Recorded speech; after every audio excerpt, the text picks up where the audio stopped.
मंगलवार को बसंत कन्या महाविद्यालय में एक राष्ट्र एक चुनाव विषय पर समसामयिक परिचर्चा का आयोजन किया गया, जिसका उद्देश्य युवाओं में इस विषय के प्रति सोच को जागृत करना था।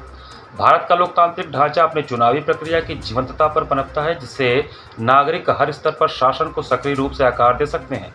स्वतंत्रता के बाद से लोकसभा और राज्य विधानसभाओं के लिए 400 से अधिक चुनावों ने भारत के चुनाव आयोग की निष्पक्षता और पारदर्शिता के प्रति प्रतिबद्धता को प्रदर्शित किया है।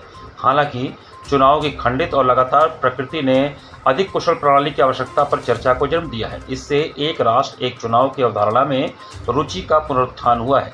यह बातें कार्यक्रम के मुख्य वक्ता के रूप में प्रदेश कोषाध्यक्ष मनीष कपूर ने कहा। उन्होंने कहा कि एक राष्ट्र एक चुनाव एक ऐसी प्रणाली है जिसमें देश के सभी चुनाव, चाहे वह लोकसभा चुनाव हो या राज्यसभा या विधानसभा, एक ही समय पर आयोजित किए जाते हैं। इसका उद्देश्य चुनाव प्रक्रिया को सरल, कुशल और पारदर्शी बनाना है।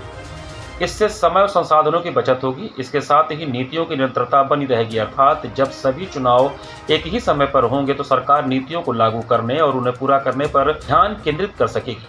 इसी विषय पर छात्राओं की सोच को और विस्तार देने के उद्देश्य से इस कार्यक्रम की संरचना महाविद्यालय प्राचार्य प्रोफेसर रचना श्रीवास्तव एवं कार्यक्रम संयोजिका पूजा दीक्षित के द्वारा तय किया गया।